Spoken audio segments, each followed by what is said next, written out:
ไม่แต่ว่าเดี๋ยวเราต้อง Hello คุณ Steve Hi we are in a practice so we are to start the real session very soon are you ready เป็นดีเลยเหรอ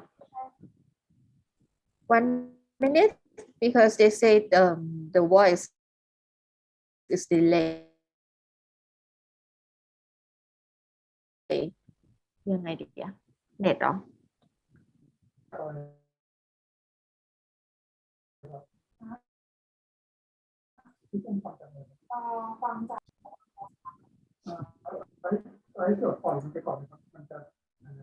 อ๋อถ้าไลฟ์สดดีเลยอยู่แล้วโอเคน่าจะดีเลยนิดนึงเป็นปกติ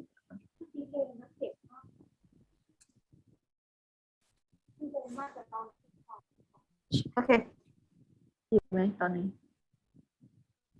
ดีเลยเหรอเอาไงสตาร์ทเวบินาร์เลยไหมเพราะไงเดี๋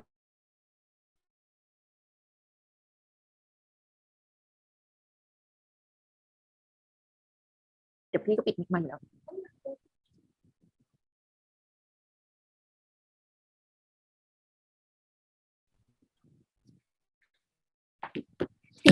Steve, can you hear me clear? Yes, I can. Can you hear me? Yes, I think it take a time to hear your voice.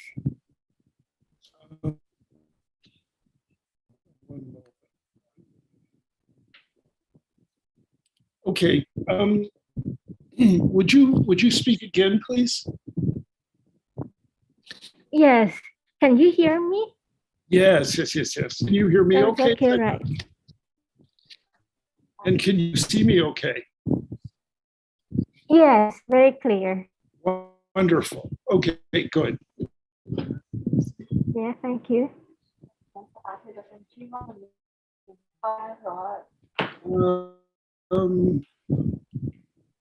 don't need to see this.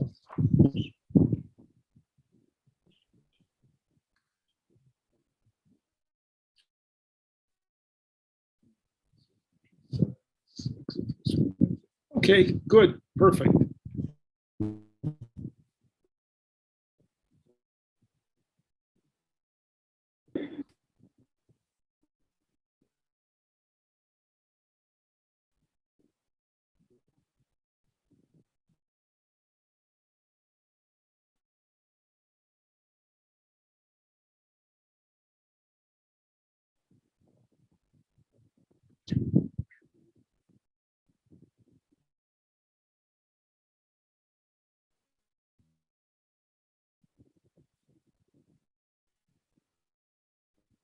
No, don't stop.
ส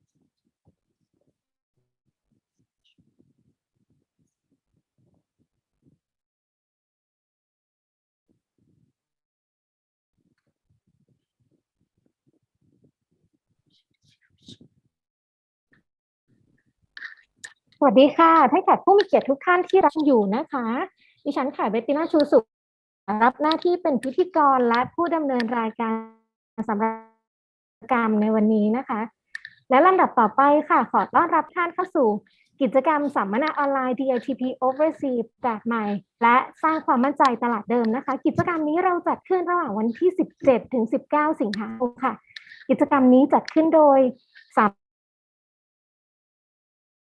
ำนักพัฒนาตลาดและธุรกิจไทยในต่างประเทศ2กรมส่งเสริมการค้าระหว่างประเทศลงภาใจไม่ว่าจะเป็นข้อมูลจากการค้าระหว่างประเทศหรือสินค้าดาวรุ่งในภูมิภาคอเมริกาลาตินอเมริกาภูมิภาคยุโรปและ CIS ภูมิภาคแอฟ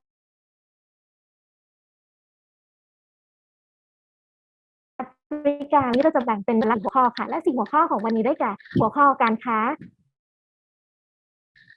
ขออภัยค่ะเป็นหัวข้อช่องทางการค้าในตลาดอเมริกานะคะหัวข้อที่2ค่ะ Denmark is a we are by design 70 years of its and history through design culture และหัวข้อสุดท้ายของเรานะคะหัวข้อชื่อว่ากลยุทธ์การทำตลาดในภูมิภาคตะวันออกกลางค่ะแต่ก่อนที่เราจะเข้าสู่สัมมนาแรกของวันนี้นะคะขอเรียนเชิญทุกท่านอธิบดีสมเด็จสุบูรณ์ค่ะอธิบดีกรมส่งเสริมการค้าระหว่างประเทศและท่านผู้อำนวยการจิรการเพชรชาติค่ะผู้อำนวยการสำนักพัฒนาตลาด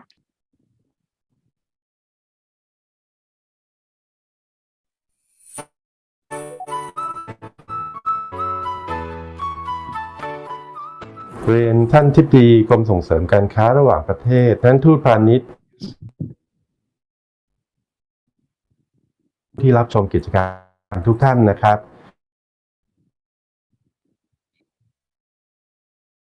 ยินดีต้อนรับทุกท่านเลยนะครับเข้าสู่กิจกรรมสัมมนาออนไลน์นะครับ DITP Overseas เดิมนะครับซึ่งจะจัดขึ้นระหว่างวันที่17ถึง19สิงหาคมผ่านทางระบบ Zoom Webinar นี้นะครับวัตถุประสงค์ของกิจกรรมนี้นะครับก็คือการนำผู้รู้ที่มีความเชี่ยวชาญด้านการค้าเนี่ยมาเสนอเทคนิคกลยุทธ์ต่างๆนะครับเชื่อมโยง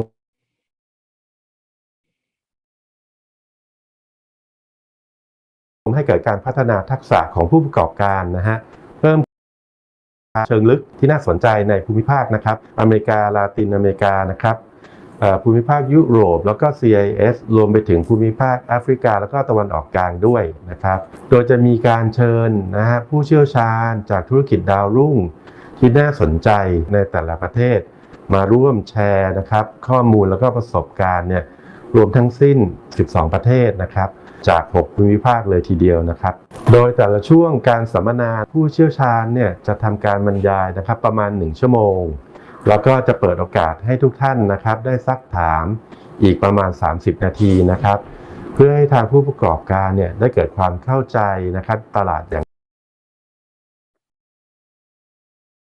ส่งเสริมการค้าระหว่างประเทศนะฮะโดยความร่วมมือกับทางสำนักงานส่งเสริมการค้าในต่างประเทศนะครับการเจรจาผ่านระบบออนไลน์นะครับ DITP Overseas OBM หรือว่าเป็นการจับคู่ธุรกิจเปิดมาขยายตลาดเดิมตั้งแต่วันที่7ถึง8กันยายน2564นี้ในกิจกรรมนี้เนี่ยทางสำนักงานนะครับในต่างประเทศทั้ง6ภูมิภาคนะฮะได้มีการติดต่อเชิญชวนผู้ซื้อจากแต่ละประเทศนะ นะครับกับ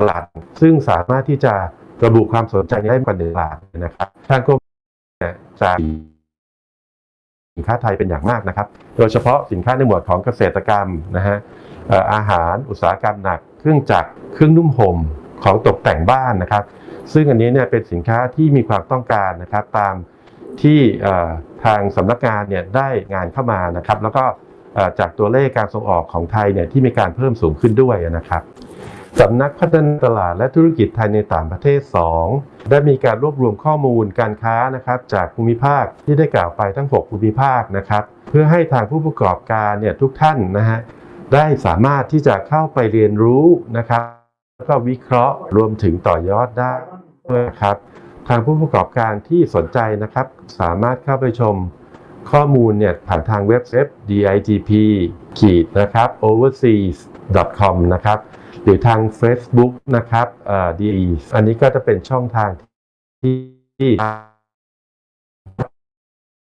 ยังมีการรวบรวมข้อมูลตลาดการค้านะฮะโดยจะมีผู้เชี่ยวชาญเนี่ยมาร่วมแบ่งปันผ่านทางเจาะตลาดการค้ากับ DITP อีกด้วยนะครับทั้งนี้นะครับสำนักพัฒนาตลาดและธุรกิจไทยในต่างประเทศ2กรมส่งเสริมการค้าระหว่างประเทศนะครับหวังเป็นอย่างยิ่งนะครับว่ากิจกรรมที่จัดขึ้นเนี่ยจะสามารถช่วยส่งเสริมนะครับแล้วก็สนับสนุนทางผู้ประกอบการนะครับให้ดำเนินการค้าระหว่างประเทศต่อไปได้ในสภาวะที่ยากลำบากนี้นะครับแล้วก็สามารถที่จะใช้ประโยชน์จากข้อมูลนะครับเพื่อสร้างโอกาสทางการค้าระหว่างประเทศนะฮะได้อย่างเต็มที่และในโอกาสนี้นะครับผมขออนุญาตเรียนเชิญท่านอธิบดีกรมส่งเสริมการค้าระหว่างประเทศนะครับท่านสมเด็จสุสมบูรณ์ให้เกียรติกล่าวถึงกิจกรรมสัมมนาออนไลน์นะครับ DITP Overseas เปิดโอกาสตั้งใจตลาดเดิมนะครับ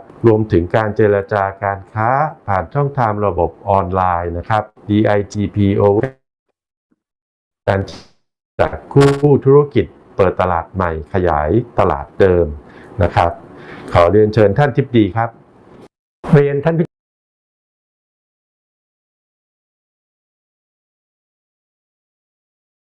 เสริมการค้า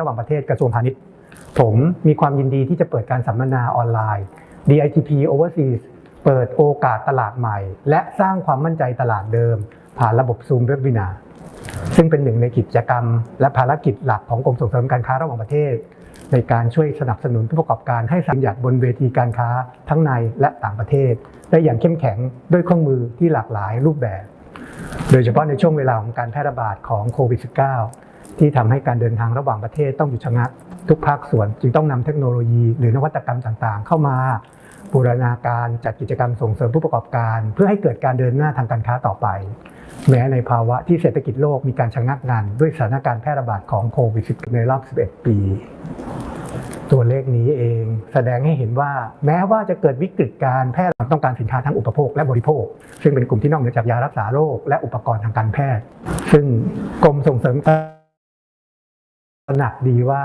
โอกาสทางการค้าโลกยังเปิดกว้างเสมอสำหรับผู้ประกอบการที่ปรับตัวพร้อมสู้ในทุกสนามการค้าซึ่งได้มีการเปลี่ยนแปลงรูปแบบไปตามชีวิตวิถีใหม่หรือ New Normal และสิ่งสำคัญที่จะเป็นปัจจัยในการสร้างโอกาสก็คือการรับฟังข้อมูลข่าวสารด้านการค้าจากแต่ละตลาดจากผู้ที่รู้จริงเพื่อให้ผู้ประกอบการไทยได้นำมาวิเคราะห์และวางแผนกลยุทธ์ทางการค้าของตนเองการที่มีข้อมูลการค้าที่แม่นยำเสมือนจริงจะช่วยให้ผู้ประกอบการมีข้อมูลประกอบการตัดสินใจในการต่อยอดธุรกิจระหว่างประเทศในตลาดที่มีศักยภาพเลือกสินค้าที่แต่ละประเภทได้ตรงกับกลุ่มเป้าหมายและความต้องการของตลาดได้อย่างรวดเร็วมากยิ่งขึ้นดังนั้นกิจกรรมการสัมมนาออนไลน์ DITP Overseas เปิดโอกาสตลาดใหม่และสร้างความมั่นใจตลาดเดิมในวันนี้มีการรวมข้อมูลค้าและบทวิเคราะห์จากผู้เชี่ยวชาญมาให้ผู้ประกอบการได้รับทราบรับรู้จากทุก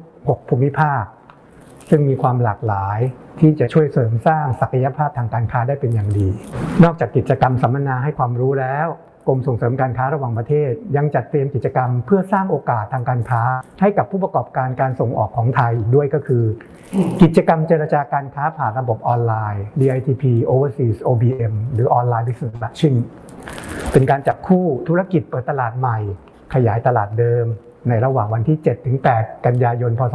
2564 นี้เพื่อเป็นการส่งเสริมการต่อยอดการค้าระหว่างประเทศด้วยการเชื่อมโยงเครือข่ายการค้าของไทยกับ 6 ภูมิภาคผ่านการคัดเลือกผู้ประกอบการไทยเข้าร่วมกิจกรรมโดยสำนักพัฒนาตลาดและธุรกิจไทยในต่างประเทศ 2 และการเชื่อมคู่ค้าในตลาดต่างประเทศการค้าในต่างประเทศของกรมส่งเสริมการค้าระหว่างประเทศทั้ง 6 ภูมิภาคนี้จะได้พิจารณาคัดสรรผู้ซื้อมาเจรจาธุรกิจกับผู้ประกอบการที่มีศักยภาพมีความพร้อมที่จะส่งสินค้าไทยออกไปขายให้กับประเทศเหล่านี้ซึ่งถือได้ว่ากิจกรรมนี้สามารถสร้างมูลค่าการค้าให้กับประเทศไทยและในขณะเดียวกันก็เป็นการสร้างความรู้จักสินค้าไทยให้กับผู้ประกอบการผู้ซื้อผู้นำเข้าในตลาดต่างประเทศซึ่งอาจจะมีทั้งกลุ่มเดิมและกลุ่มใหม่ซึ่งก็จะเป็นฐานให้ผู้ประกอบการไทยสามารถค้าขายต่อไปได้อีกและในบางรายอาจจะเป็นการเจรจาการค้าครั้งแรกในภูมิภาคใหม่ๆก็ได้นับเป็นกิจกรรมที่น่าสนใจอย่างยิ่งมากนะครับ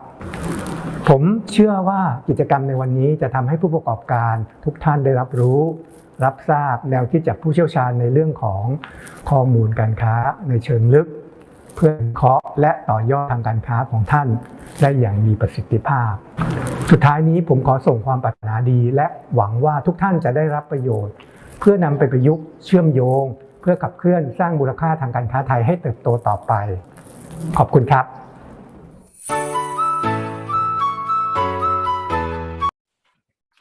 ค่ะต้องขอบพระคุณท่านอธิบดีและท่านผู้อำนวยการของเราด้วยนะคะและบัดนี้ค่ะก็ได้เวลาอันสมควรแล้วขอเรียนเชิญทุกท่านพบกับการสัมมนาออนไลน์ช่องทางการค้าในตลาดอเมริกาโดยคุณสตีเฟน เทอร์เคลประธานบริษัท Tercor นะคะซึ่งวิทยากรจะบรรยายออกมาเป็นภาษาอังกฤษและระหว่างการบรรยายค่ะถ้าท่านใดมีคำถามสามารถพิมพ์มาในเมนู Q&A ที่อยู่ในเมนูด้านขวามือได้นะคะแล้วทีมงานของเราก็จะรวบรวมคำถามนี้เพื่อถามคุณสตีเฟนในตอนท้ายของการบรรยายค่ะ Dear ladies and gentlemen, now we are going to we will turn the time over Mr. Stephen Terkel. I will pre-operate over to you, sir. Hello and Swati Cup and good morning. Thank you to the director and also to Thai Trade Chicago for this opportunity to speak before on a variety of topics. I look forward to going over continuing change that is affecting the economy worldwide, lifestyle product demand, and also trends for exporters into the U.S. It would be difficult to talk about this subject without addressing and speaking to the pandemic that's affecting us all. The world changed for the good and the bad in 2020, and we're all changed and beginning to adapt to the new normal, and that has certainly affected retail and global trade and logistics. In addition to that, consumer trends and emerging habits have accelerated and responded in how we behave and consume in this new normal. We're adjusting our actions and we differ how we approach it, but each of us is looking for convenient, safe shopping retail environments, whether that's in major chain store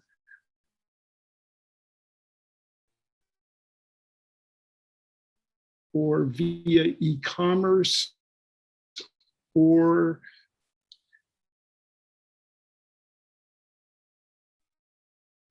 there are new ways that are both convenient and safe. Retailers and product developers have been the driving forces to this global consumer trend. What we're seeing is a desire on the consumer side, and they're looking for companies that not high quality, but they perceive businesses as entities that they can relate to. I'm going to share the screen brief. So if you don't mind, I will put that up now.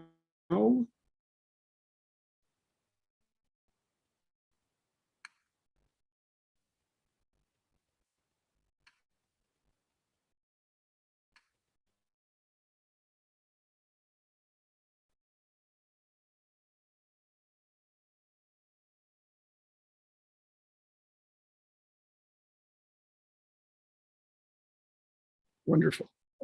States now. As I said, everything has been affected, and to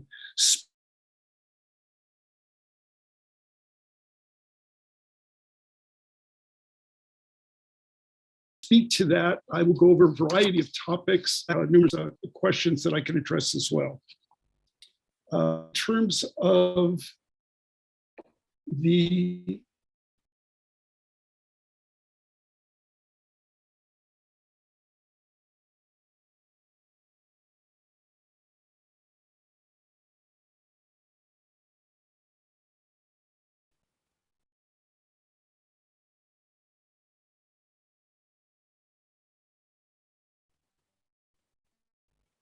I'm sorry, circular green economy, export portion, and I will speak specifically.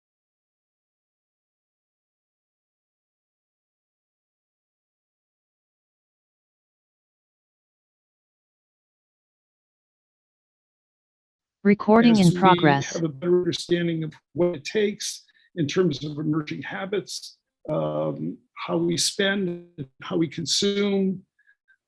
However, it's unlikely that we will return back to what we consider to be normal in the near future. The topics that I will be going over are consumer trends. A topic that I will speak to is a tranquility of the outdoors. The reason I mention that and bring that up is that during times of lockdown, which sadly we're all facing at one point or another, there's a great desire for people to enjoy the tranquility of being outside. And product development is responding to that desire, whether it's through furniture, outdoor furniture, exercise equipment, gardening, sporting, bicycling. These are all categories that have become very, very popular now as a result of the fact that people are looking to enjoy more outdoor activity. Time is a critical factor I will also speak to, in that many people are working at home. Children are home from school. People are balancing their time. The digital economy has become critical to the shopping experience, and consumers are looking for a seamless transition, whether it's an online purchase or a brick and mortar purchase. In terms of a marketing strategy, I will go through that in somewhat of more detail. I'll speak to marketing metrics, which I think are important for exporters, and then speak again to the evolution of retail in 2022. So I'd like to start with the top consumer trends. Companies are responding by helping to reshape the world in sustainable ways. this is something that I think is a response to COVID, but more importantly, a response to things like global warming and other factors that are affecting whether it's agricultural development, industrial development, logistics. So the importance of a sustainable entity, the consumer responds to. Consumers are looking for companies and products from a volume to value-driven economy that will turn the tide in inequity and environmental damage. I think we all agree that the time has come to recognize that we all need to be a little more aware of how we manufacture the products that we manufacture and make sure that we're environmentally sensitive, and that's reflected in our products, in our packaging, in the message that we bring, in the quality of the products that we bring. These are concepts that consumers respond to and will build brand loyalty around that. In terms of convenience, I think it's important that we focus on products and services that the consumer can relate to, whether it's an online purchase or an e-commerce purchase. The recognition of the importance of packaging and the ability to develop packaging and products that are going to be consigned to a consumer, whether it's through, in the US, FedEx or UPS, or an e-commerce site like Amazon, where they're doing their own delivery. Everything needs to respond to how that packaging relates to that type of transition. Again, this tranquility of the outdoors. We're seeing, in terms of consumer trends, we're seeing great growth in gardening as a category, outdoor furniture as a category, a leisure category, bicycles as an example, bicycle-related products as an example, sporting activities having to do with the outside. People are forced to stay inside, and when they have an opportunity to get outside, people are not traveling because of restrictions. So the emphasis is on health, wellness, and exercise and nutrition. And of course, the pet category is explosive. Whether it's through pet products or pet foods, it's a growing category. Time, again, is really critical. The shopper just doesn't have the time that they once did and doesn't enjoy the luxury of being able to impulsively shop. People need to put a mask on. They need to be very careful about social distancing in a retail environment. So it's important that we have a strong online presence for all products that are coming into the US. I put the QR code because this is a way that a consumer unfamiliar with a particular brand can find out more information about the company, more information about the product, more information about the production of that product, whether it's green, sustainable, recyclable, the quality of the packaging, the quality of the ingredients, if it's food and beverage, organic as an example. So this is information that can really enhance the consumer experience and that can be easily done through a digital medium. In terms of market strategy, I just briefly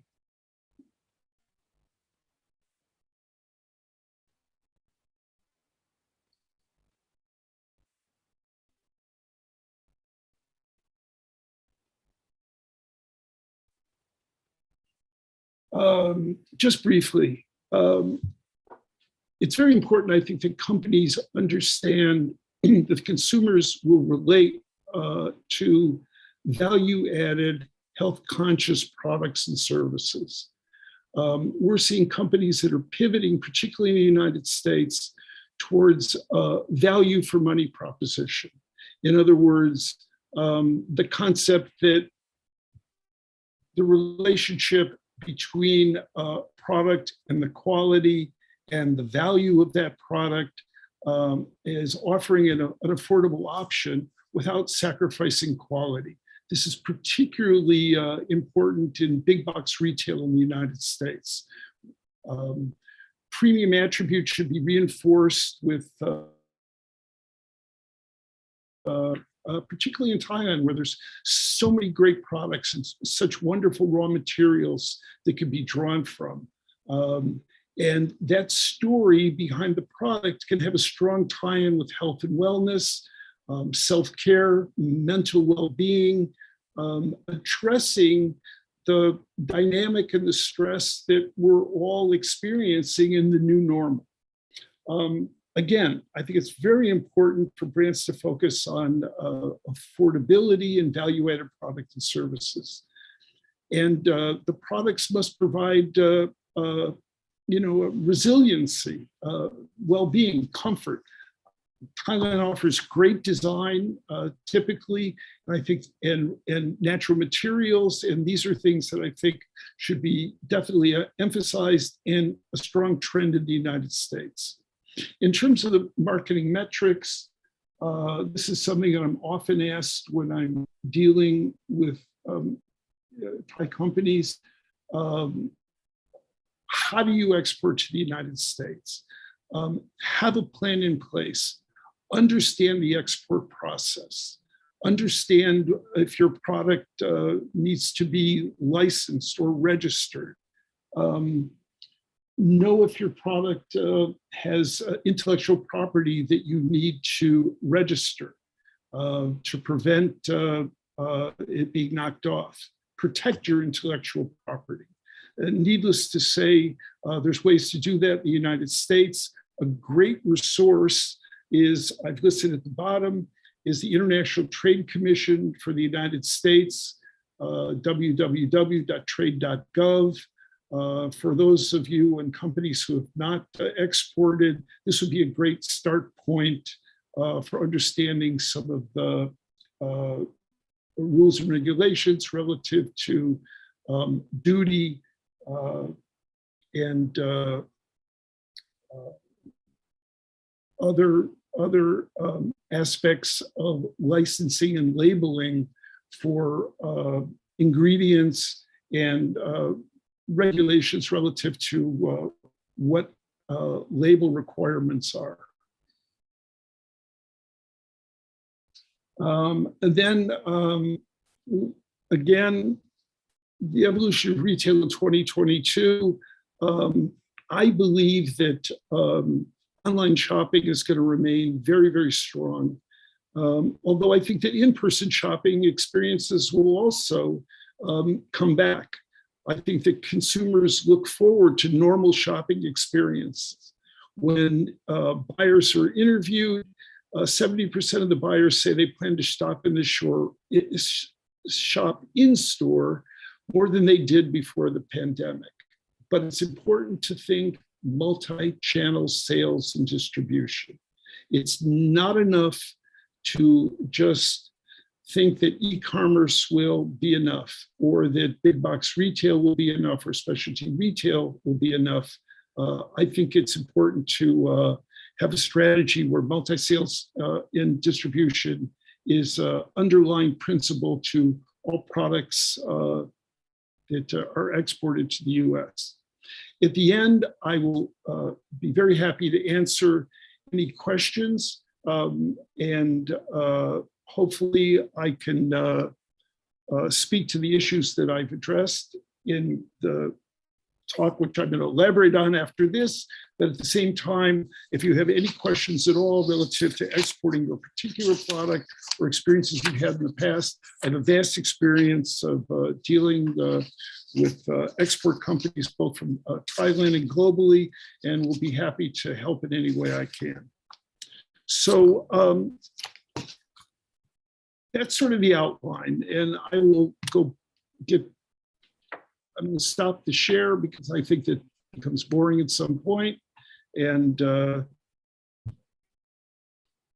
Yes, thank you very much, Steve.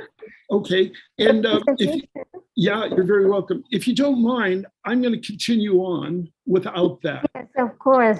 I have much more, but I wanted to give everyone sort of a brief overview of the topics and how I would approach it. So again, and I'm going to refer to my notes. I hope that that's okay. I think that it's very important that we recognize that the consumer is looking for new ways to make life more convenient and safer. Products, I think, should be reflective of that, both in the home and outside the home. The driving forces behind top consumer trends in 2021 is going to be about, better products, companies that, perceive businesses that have a message that they're interested in conveying, protecting the health and interests of society and the planet, environmentally friendly practices, green practices, sustainability, and the recognition that the health crisis has impacted everyone and everyone's needs and their shopping habits. I think that this is a great opportunity for small companies, for entrepreneurial companies, for companies that can respond to the needs of this new consumer. Brand loyalty is not as strong as it once was. We see that continuously in the United States through private label products. If you have a product that is a private label product, don't be afraid to bring it to the US. Just make sure you protect your design, your intellectual property, but there's a great receptiveness to niche retail. Consumers take social and environmental issues more seriously. So if that's a message that you have, I think you'll be rewarded through sales and success. Again, convenience is critical. Make sure that products can be seamlessly sold across all multi-channel distribution, as I said. COVID sadly has reduced impulse occasions. People don't shop as they once did. And as much as I think that people want to, there's still a fear factor. In the United States, we have to wear masks when we go into stores. Not everyone wants to do that. People don't feel safe necessarily. So they're looking more and more for online shopping, and not just Amazon, but shopping experiences through the big box retail and small retail websites. The pandemic has accelerated digital adoption. People that did not use digital in the past are using it now. Certainly a younger demographic is more familiar, but older demographic as well is becoming more and more familiar with shopping online. Additional steps will be needed for connected devices, but it's worthwhile. Have a good website, make sure you have information that you can supply about your product to retailers that are carrying your product, and maintain supply chain, because needless to say, logistics is getting to be a real problem. Containers are not readily available. Shipping is much more expensive than it once was. Time frames are elongated because of both sea freight as well as domestic. And it's important that companies that are prepared to handle the demands of being able to deal with this disrupted supply chain. Be prepared for that. Consumers, again, still desire socialization, human connection, despite the health hazards with large gatherings. Outdoor furniture has been a booming industry in the United States. People are getting together socially, families are getting together, friends are getting together, they're sitting outside, they're sitting 6 feet apart, they're still wearing masks, but at least they're enjoying the connection of the human experience. That again, I think is a trend that we will see continuing in the future. The outlook, I think, is that consumers will develop new habits. They'll look more for virtual tools in the future, virtual tools that help them integrate the process of shopping, whether it's through a big brick and mortar store or online. And consumers now are able to be more creative with their time, so they have more interest in products, particularly products that provide solutions that address the consumer's desire to maximize time and offer increased flexibility. Again, one of the trends that we're really seeing is this importance of safety. People are very concerned about safety and hygiene. You see that through masks, through the washing of hands, and fear of infection. So products having to do with increased health awareness are driving consumers in a way that they never have before. Just a few quick takeaways on all of that. Consumers want the ability to choose to buy online or in person from the same brand at any time. The temporary convenience options that emerged during the pandemic, like curbside delivery as an example, grocery shopping online, delivery of groceries. This is all, I believe, will continue on as people get more used to living in this post-pandemic world. Consumers, again, are increasingly seeking brands that align with their personal values and beliefs. The pandemic has changed the way people are shopping. It's not in just big box, but again, across all forms of distribution. In a recent study I read, which I found very, very interesting, 46% of consumers said they still prefer in-person shopping because they can see and feel products. And even those who prefer online shopping indicated they don't do it exclusively. So again, I think it's important to recognize that the consumer is still out there, they're still shopping, they're still going to stores. It's not all just online, it's not all just Amazon. Right now, we're living with pandemic safety measures that are pushing this consumer to online shopping. But we think that in 12 months, things should be back to normal, hopefully, and consumers will be back in the store.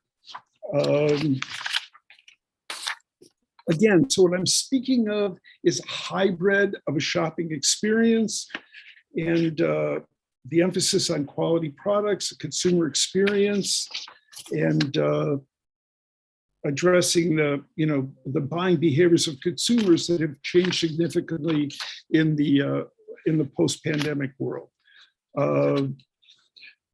Some of the challenges of the pandemic that we think are going to be come to the forefront in the next few months, we're calling it lockdown fatigue.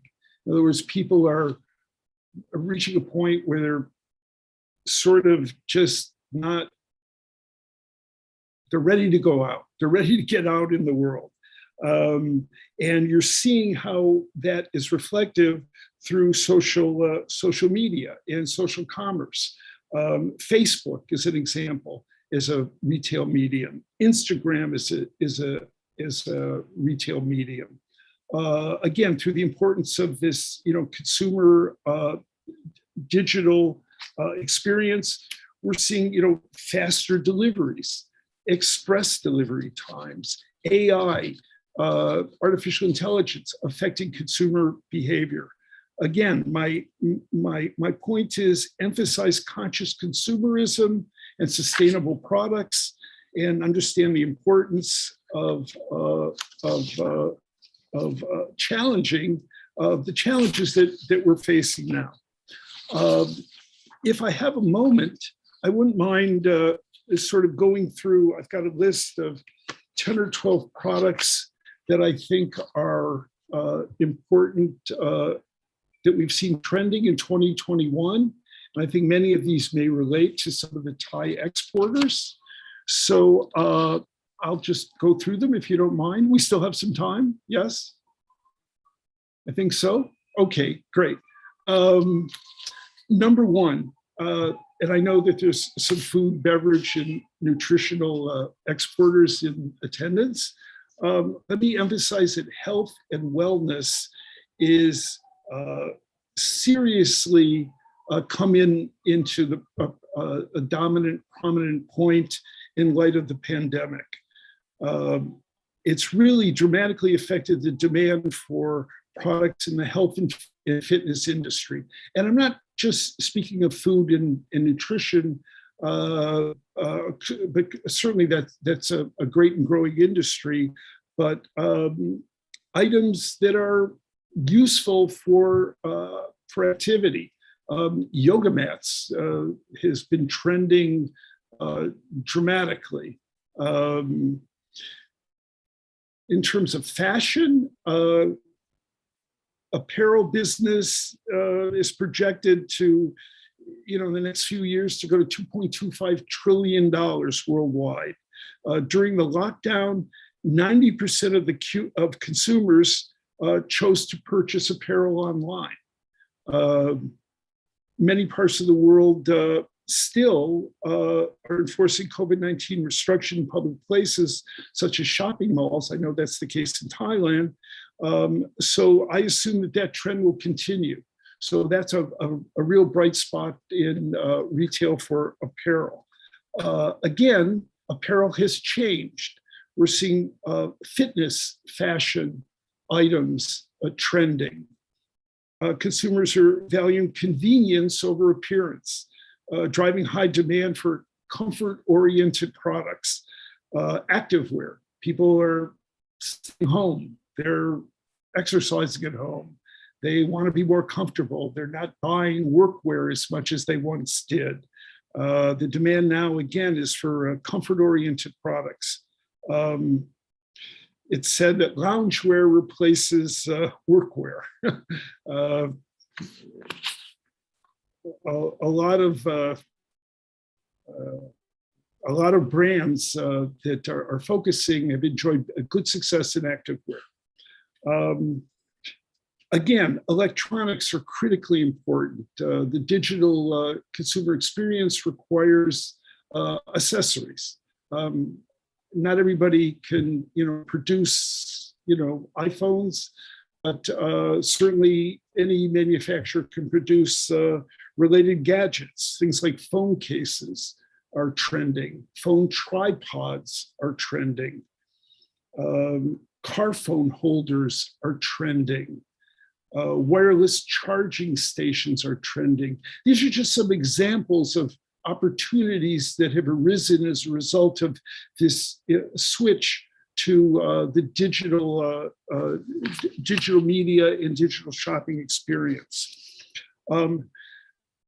Babies and childcare, again, critically important.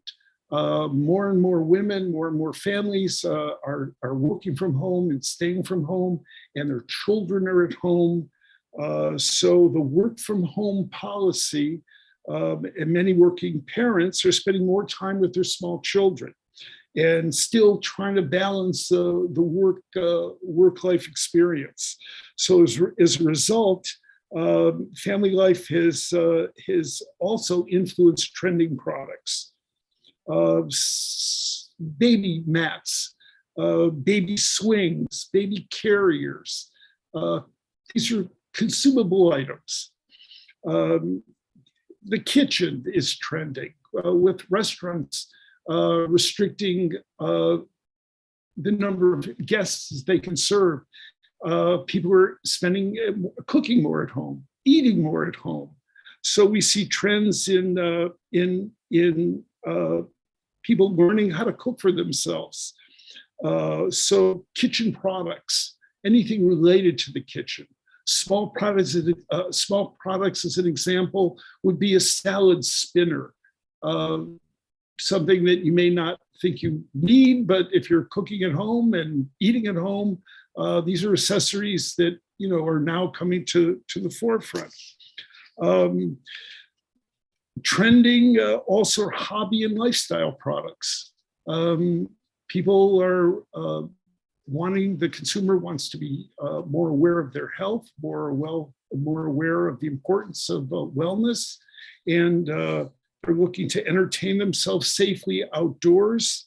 So common practices, healthy lifestyle, hobbies, bicycling, bicycle accessories. These are all things that are trending. In the United States last year, you could not buy a bicycle because people were fearful, at least in major cities, of public transportation, of ride sharing such as Uber, and they felt more safe alone on a bicycle, and consequently all the bike stores were sold out. So we see that continuing in terms of activity for bicycling and outdoor activity. Beauty products and accessories, another big category. These are high margin items and things that I think Thailand does very well. So I would emphasize looking for some of these items as a potential export item. In terms of the home, people are spending more and more time at home. Consequently, they're looking to have a more comfortable home. Furniture is trending. Outdoor furniture, as I mentioned, is trending. Gardening is trending. Pet products are trending. Some of the categories that I think are important to look at would be household storage containers.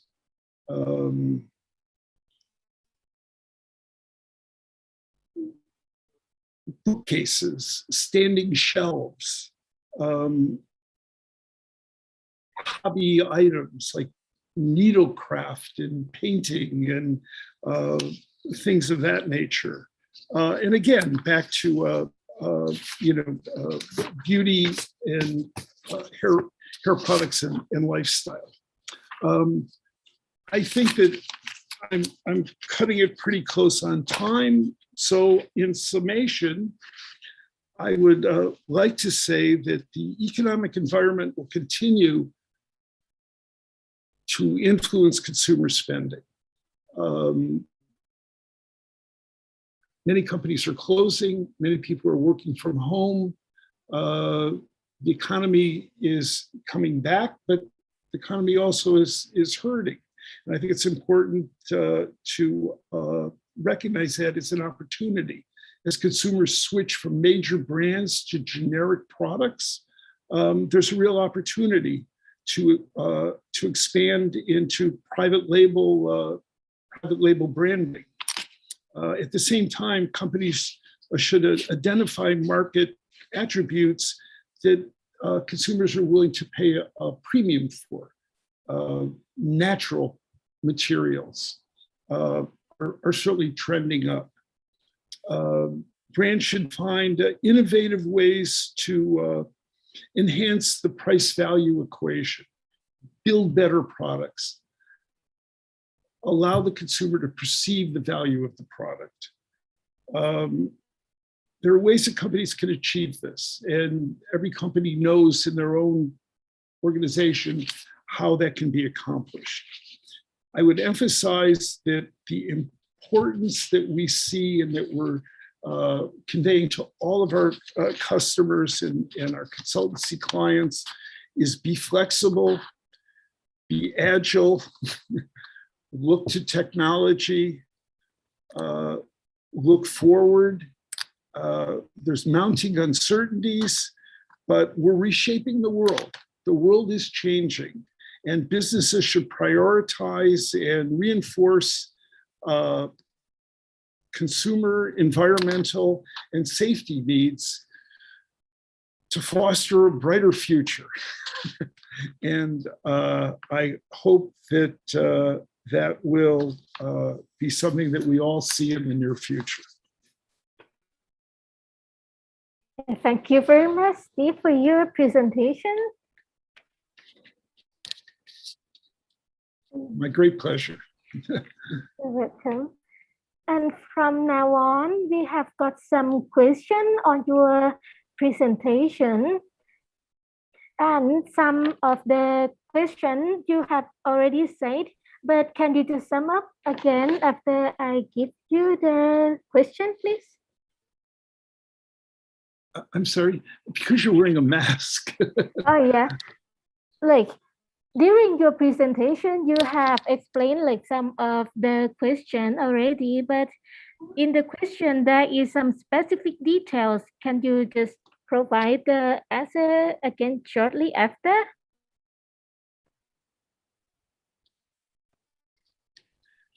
I'm sorry, I didn't quite understand the question. Okay. I apologize. That's fine. Excuse me, everybody. Can I just type to the speaker first, and then we discuss again by word? Sure.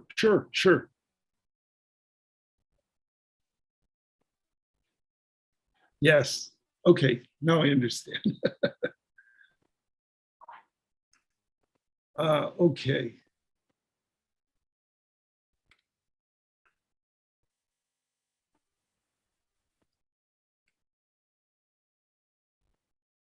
Okay, I understand. I'm sorry, I apologize. This is much easier. Yes, please. And let me start at the question number 1. Yes. Yes.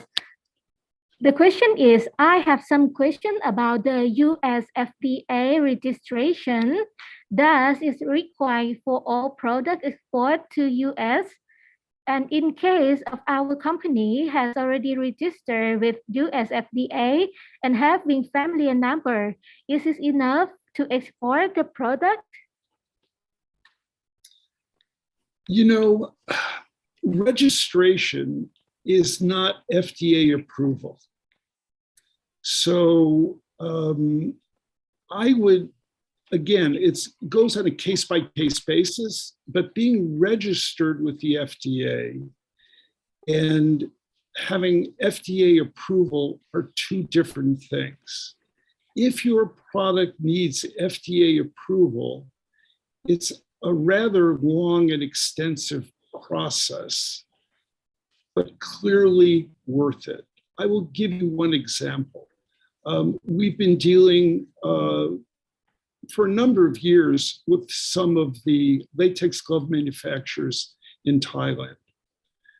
The manufacturers that have FDA registration are not able to sell their products as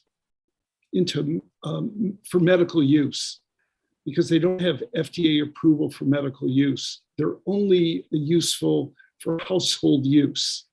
So I would suggest that on an individual case basis, it's very important to recognize the market that you're selling into and whether that market will be enhanced by FDA approval.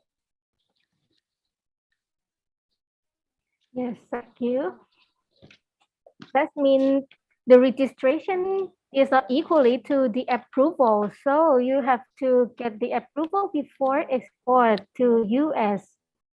Well, not necessarily export. It would depend on the use. As an example, Again, we've worked with Thai manufacturers importing latex gloves. The factories that do not have FDA approval, in other words, their product has been approved by the FDA, cannot sell that product they can't represent that product as for medical use, even though it may be. It has not been tested and approved. However, it's registered. Yes. So it can be exported to the US, but it would need to be labeled not approved for medical use. That's just one example. Oh, okay, thank you.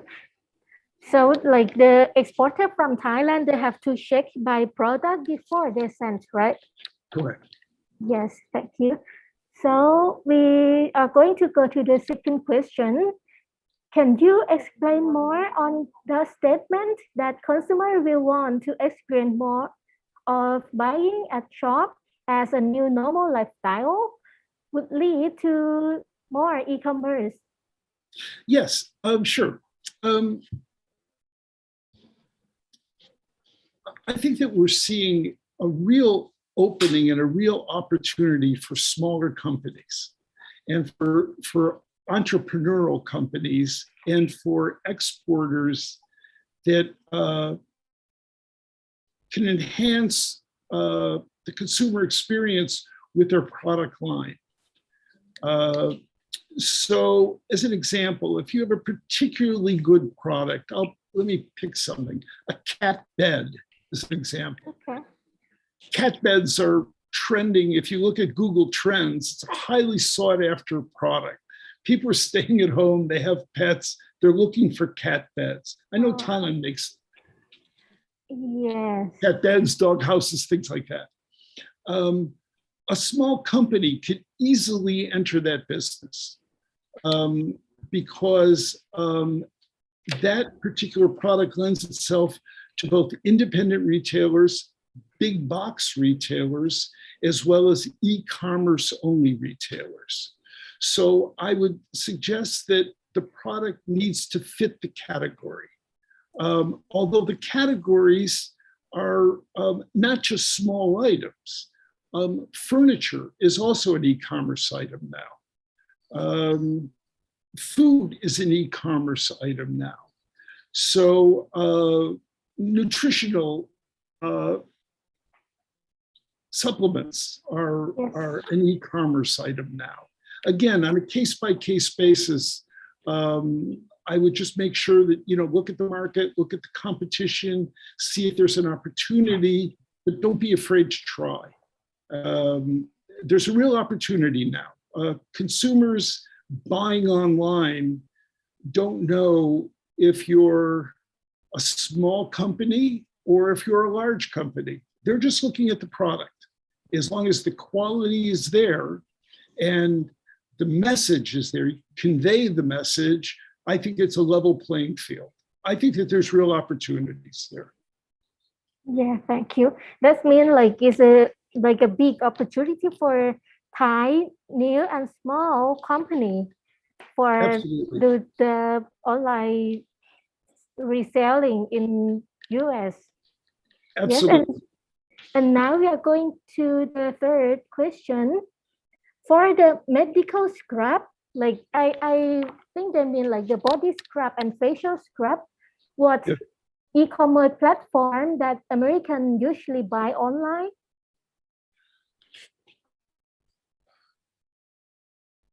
Yes.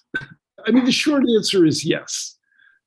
However, understand that the US consumer is not necessarily aware of how a lot of these products are being used.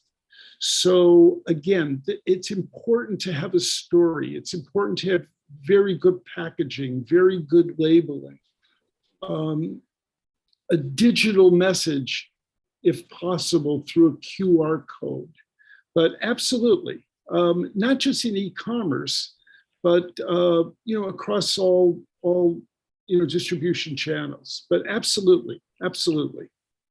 That's right. It's like the product should look good and have a brief story for the product And can you recommend like the channel like for like I think the question is like they want to know the e-commerce platform or like just So I just want to understand, when we're speaking of medical scrubs, are we talking Yes. about, yes? This is what we're speaking of, apparel? oh okay Okay, is that what we're speaking of, like PPE? oh yes Yes. Yeah, absolutely. I would say, yeah I would say that, let me just sort of back up a little bit, because I was confusing scrubs with face scrubs, and I apologize for that. Yes, there is a great opportunity. However, it's a very competitive marketplace. What I would suggest in that case is if you have a value-added product, and it's really an excellent product, high-quality product, try to find distributors yes that are already in that business, okay because of the global supply demands, there may be an opportunity for products that are already being carried by distributors, but they may need different avenues for supply. okay So we're really seeing this in mass as an example. yes This is an area where, as I say, for us, the only medical that we have done so far is gloves, but because U.S. makes very good masks. But absolutely, I think it's important to find. However, it's probably more important to find distributors that are in that industry and get some feedback from them on the product and on the pricing and on the quality, and then more importantly, on the sizing. Understand that the US market requires, small, medium, large, extra large, extra large. So, you have to be able to tailor your product to the US consumer or to the foreign consumer, not just the US, Europe as well. yeah thank you like for this question you recommend they should have the distributor who have already known a bit for this product right Yes, because it's important to have product in the US. yes It's, as I said, time is really critical. People need, people need to have a certainty of when they're going to receive the product. Some products, yes, you can ship from Thailand, but typically, if you're going to be selling through Amazon, if you're going to be selling through any of the major big box retailers as well, you need to have stock in the US. You need to be able to fill the supply chain and be prepared to do that. But I think if you can do that, certainly an opportunity. okay thank you for your answer go to the next question the question is I wish to have a few contact of frozen food product importer or distributor in USA. Which source of information can I have, please?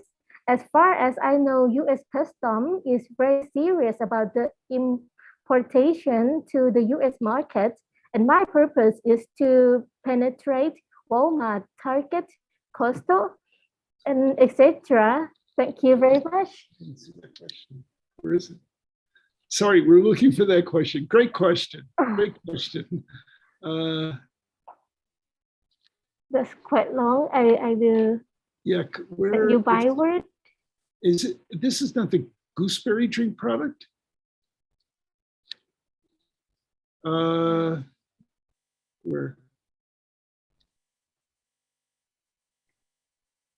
Oh yeah.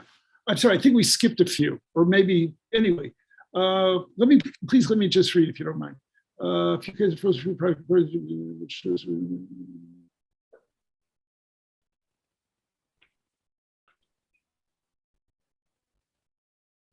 100. Let me just say to the question. Yes. the U.S. is serious. U.S. is very serious about testing, both at the point of export and at the point of import. And the testing is typically at the expense of the exporter. So if a company wanted to sell, Walmart, Target, Costco, I've sold all of them. It's not easy.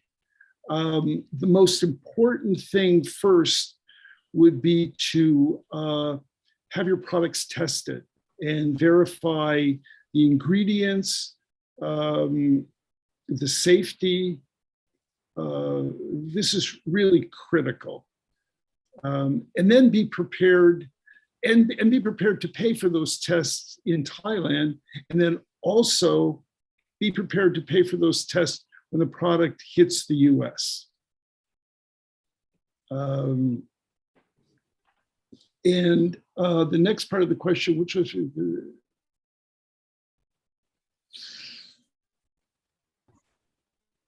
I would say difficult for me to name a source without knowing the product, but I would be certainly happy to,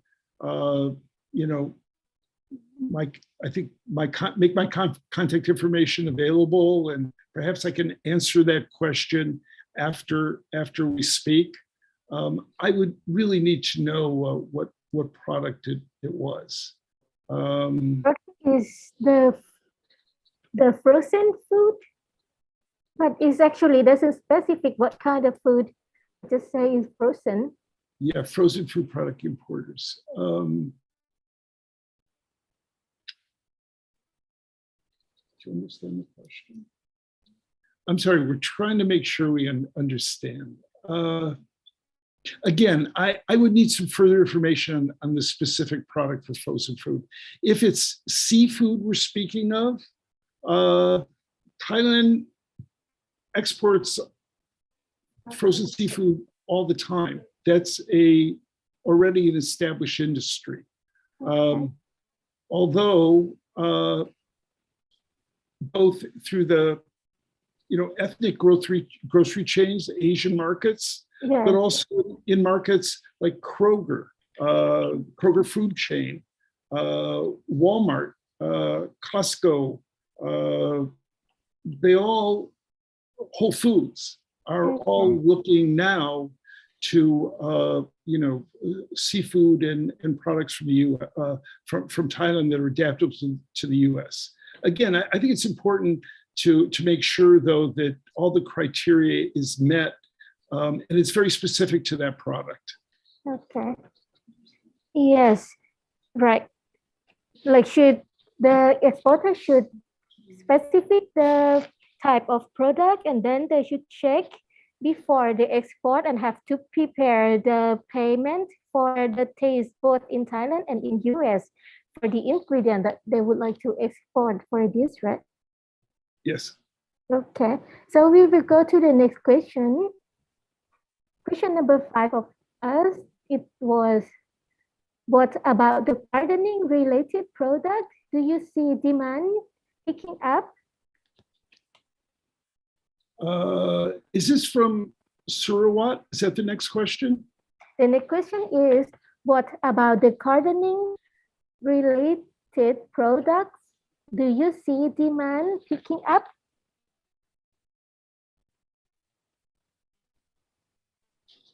Like, I think they would like to ask the opportunity for next year about the gardening product and related product in this field.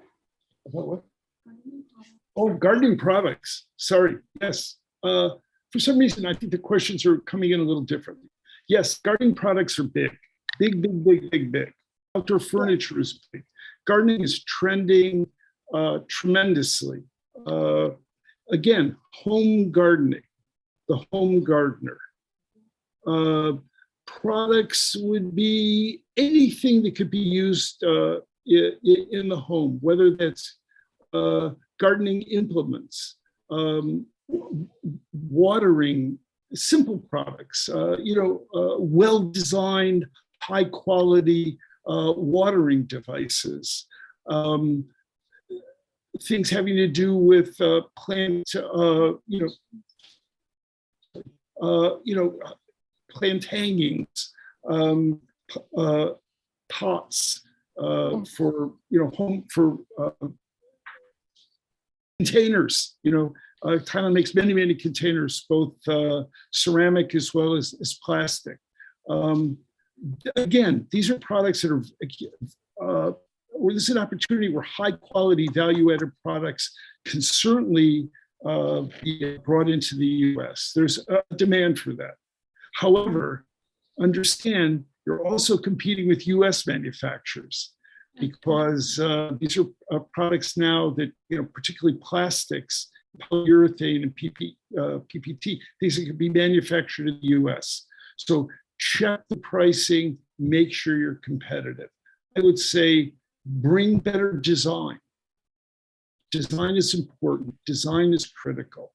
Quality is important. Quality is critical. But certainly gardening is a big opportunity. Okay, thank you for your answer. So we go to the next question. The question is, I wish to have a few contacts of, excuse me, I discussed this already. And the next question is, in case of food and beverage products are only certified by Thai FDA and Institute of Nutrition in terms of nutrition information, I would like to ask whether it is considered as an obstacle to export to US or not, or need more the US certified. Yeah, Stanley, I think I gathered the question. Sadly, FDA approval Thailand, organic certification Thailand is not recognized or accepted in the US. So again, on the specific product, I would say it was important to identify, find out US regulation, again, that the www.trade.gov provide some information on the next steps, but it would all need to be recertified and relabeled for the US. And there's companies that have done it successfully. There's rice exporters that have done it successfully. There's many organic Thai products in the United States and healthy, health products in the United States where exporters have gone through they've gone through the process, and because of that, they've enjoyed good success. I saw one of the questions, somebody wanted to sell Walmart. I've seen products from Walmart. I've seen products from Thailand in Walmart. I've seen Thai rice in Costco. So these are certainly products that are in demand. But the first thing the retailer will ask is, let's see your certification. Let's see your quality control. Let's make sure that this is a product that's imported, and the only way to do that is to get it tested. Yes, and I would suggest get it tested from a recognized global laboratory. Okay. Thank you for the answer. And the next question is,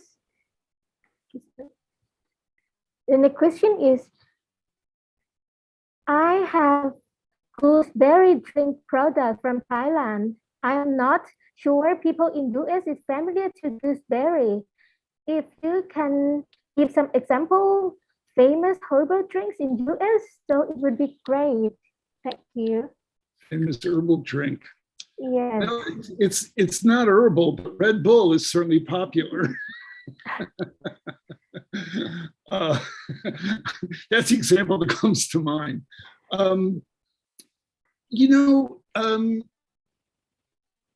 Yes, I mean, people are not familiar with gooseberry.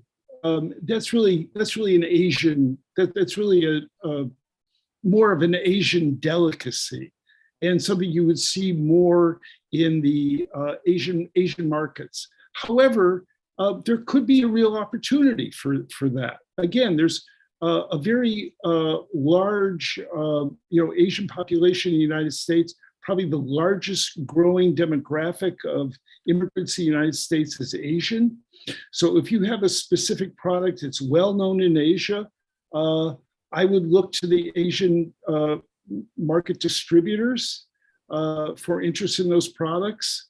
And I think that there's real opportunity. Yes, thank you.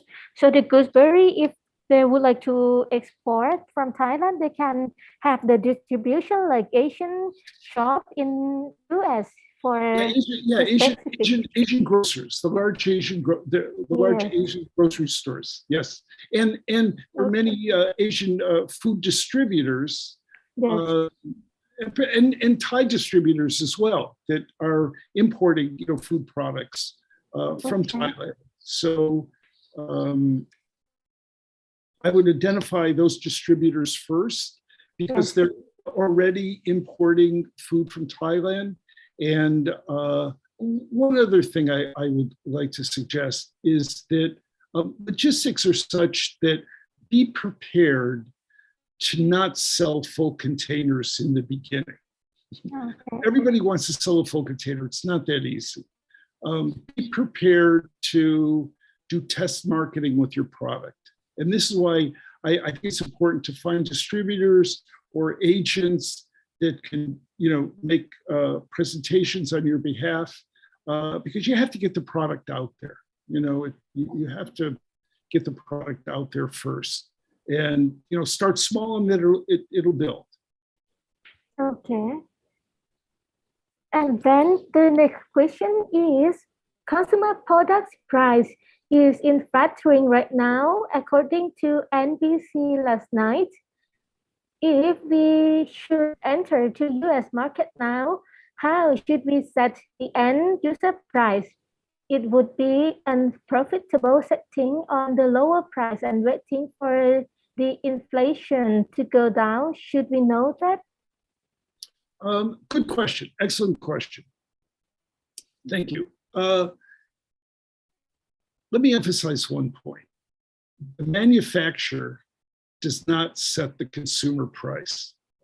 The retailer does. The price that is set by the manufacturer is the wholesale price. The wholesale price is the price that you need to think about.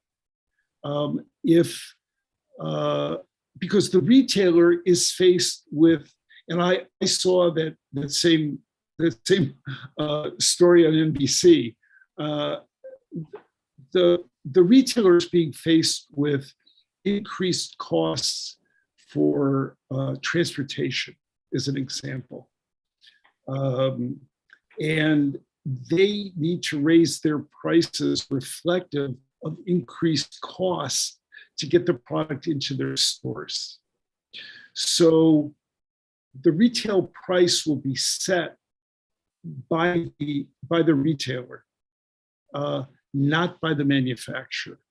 But make sure that the numbers work. In other words, if a product is sold for X and a retailer needs to make a gross margin of X, make sure that there's room, because the retailer will determine whether the numbers work for them.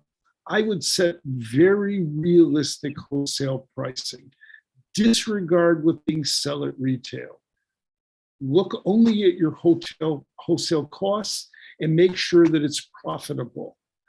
Maybe you want to add a little to deal with your own inflation as it impacts your cost of manufacture and cost of goods, but disregard the retail price. The retailer will set that price.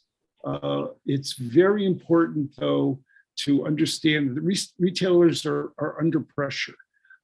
One way that I will add that one way that retailers are addressing this is by keeping the prices low or reducing the size of the products.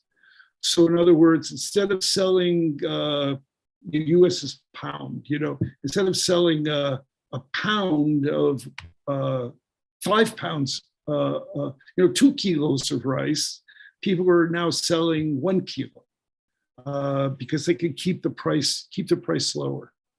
So that's where there might be some flexibility is in size. Answer the question. Yes, thank you. So the point is like the exporter should set the wholesale as the realistic price, and the retailer will set the price for end user. Correct. Yes, please. And the next question for us, the brand owner will proceed the product registration themselves, right? I don't see that question.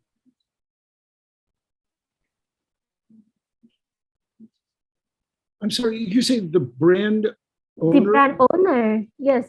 Like exactly if they are Thai and they are in Thailand and Yes. they own the brand, and then they ask if they have to register the product by themselves in US or not. Well, it depends on the product. Not necessarily. Not necessarily. Yes. Not necessarily. They don't. It depends on the brand. If they want to build the brand and they want to protect their, as an example, I can think of.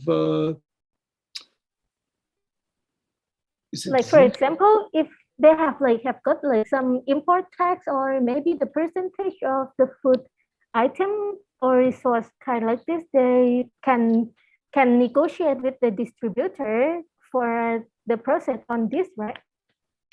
Yes, if they want to build their brand, I would say yes. It's important to register that brand and their trademark. Okay. However, if it's not a brand well known, it may not be that critical. What's more important is to really discuss that with the distributor or the end user, because another opportunity may be private label. As an example, we know of one Thai rice exporter that sells in bulk to one of the largest grocery store chains in the United States. That's all coming into the US as a non-branded item that is repackaged in the United States under the retailer's private label brand. Okay. So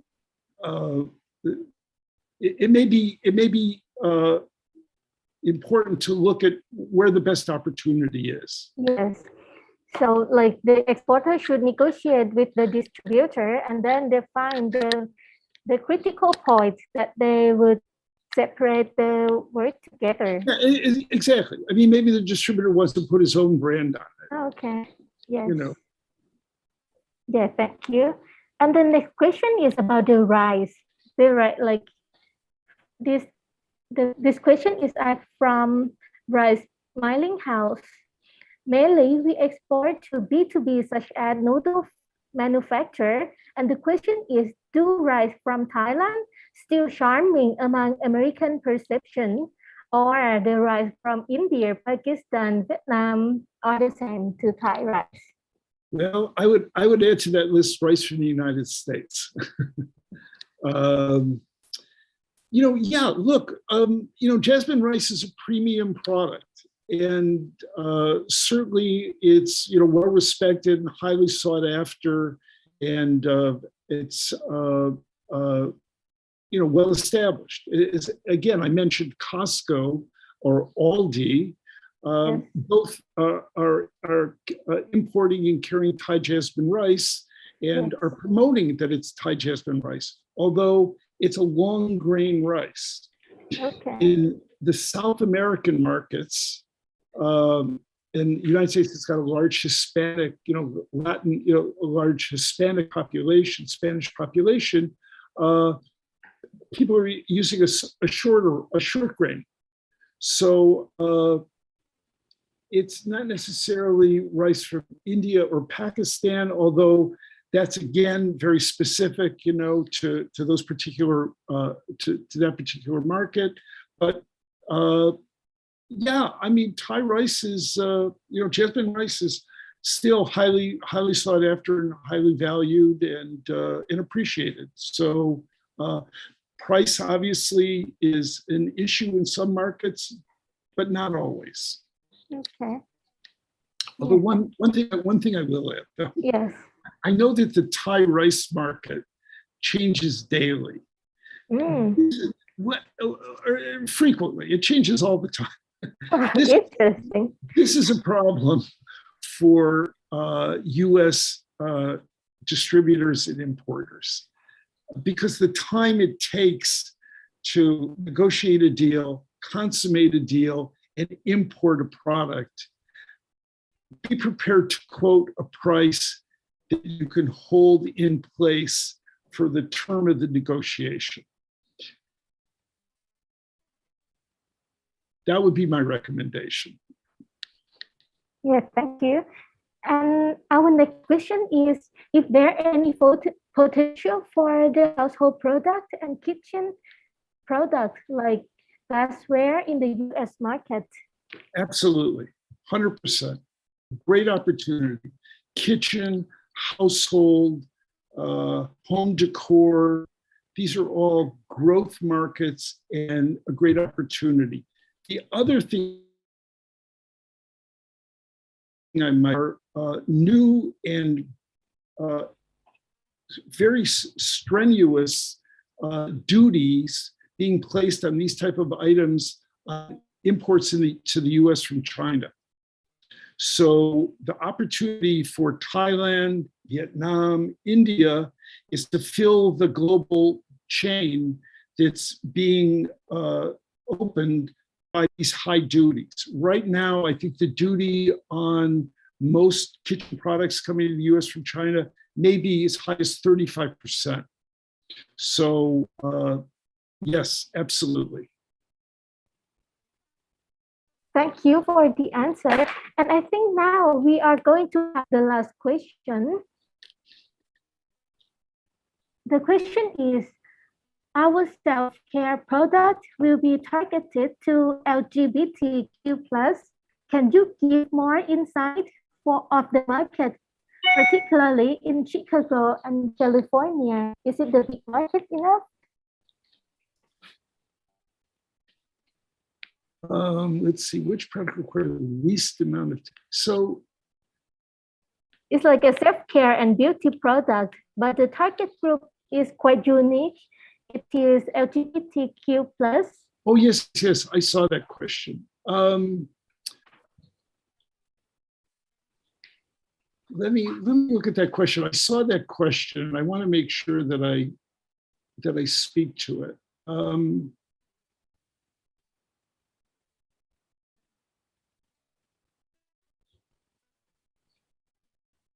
Okay, I don't see it, but anyway, yes, the short answer is yes.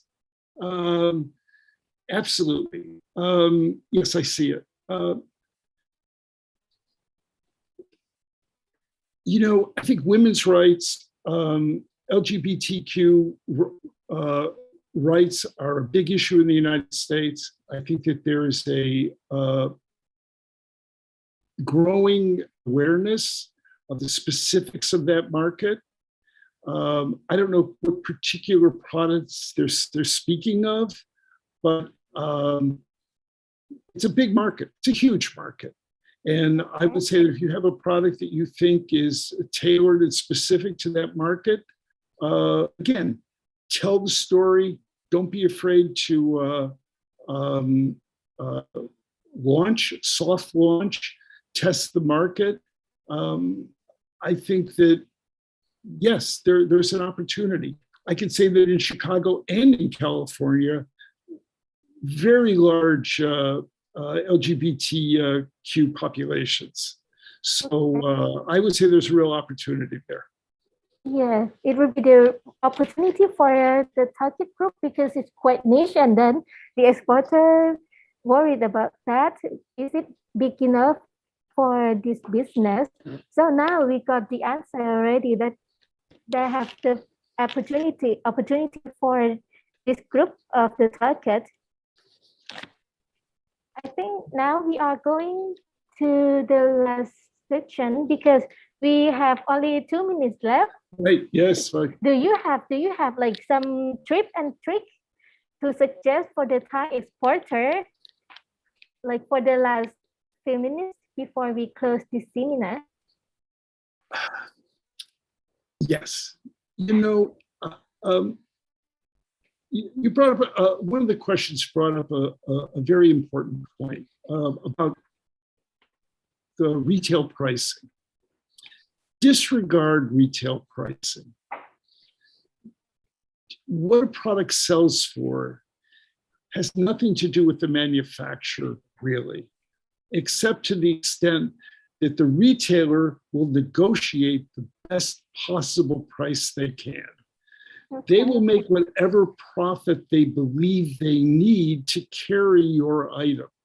And if the profit margin is not there for them, it doesn't matter. It may be a better product, but it may not be good enough to justify a higher price. Okay. So disregard the retail, focus on the wholesale, focus on being as lean in your pricing as possible, enter the market at a price point that you could sustain. But the importance is to get in the market, work sharp, work tight, understand it's a launch for a new product, and you may have to be a little more flexible than you're used to. But I think that there's an opportunity. Okay. Thank you for your helpful presentation and the Q&A session. And on behalf of the ITP, I would like to thank you, Mr. Stephen Terkel, the president of Tercor Incorporated, for this session. ช่องทางการค้าในตลาดอเมริกานะคะ Thank you very much and have a good evening. Yes, thank you so much. And thank you to the attendees and for the questions. I've enjoyed it very much, and I hope it was helpful as you expect. Again, thank you all. Yes, thank you. และก่อนที่ทุกท่านจะออกจากระบบนะคะรบกวนประเมินความพึงพอใจให้กับทางกรมเพื่อนำข้อมูลตรงนี้นะคะมาพัฒนาการดำเนินกิจกรรมของกรมในครั้งต่อๆไปให้ดียิ่งขึ้นนะคะส่วนท่านใดที่สนใจสมัครเข้าร่วมกิจกรรมต่อยอดการค้า DITP Overseas OBM กับคู่ค้าธุรกิจเปิดตลาดใหม่ขยายตลาดเดิมระหว่างวันที่ 7 ถึง 8 กันยายน 2564 นี้ซึ่งเราจะจัดเป็นกิจกรรมออนไลน์จากกรมส่งเสริมการค้าระหว่างประเทศร่วมมือกับสำนักงานส่งเสริมการค้าระหว่างประเทศในภูมิภาคอเมริกาลาตินอเมริกายุโรปและ CIS แอฟริกาและตะวันออกกลางนะคะทุกท่านสามารถที่จะสมัครเข้าร่วมกิจกรรมนี้ภายในวันที่ 20 สิงหาคมผ่าน www.ditp-overseas.com นะคะและขอบคุณทุกท่านสำหรับการรับฟังตลอดช่วงกิจกรรมนี้ของเราค่ะสำหรับช่วงบ่ายเราก็ยังคงมีกิจกรรมเช่นเดิมนะคะกิจกรรมสัมมนาในช่วงบ่ายของเราค่ะประกอบไปด้วย Denmark is a destination for export from Thailand and we are where design is 70 years of Italian history through design culture และหัวข้อสุดท้ายค่ะกลยุทธ์การทำตลาดในภูมิภาคตะวันออกกลางนะคะต้องขอบคุณทุกท่านและขอบคุณท่านวิทยากรของเราด้วยค่ะวันนี้ขอลาไปก่อนสำหรับช่วงเช้านี้ค่ะสวัสดีค่ะ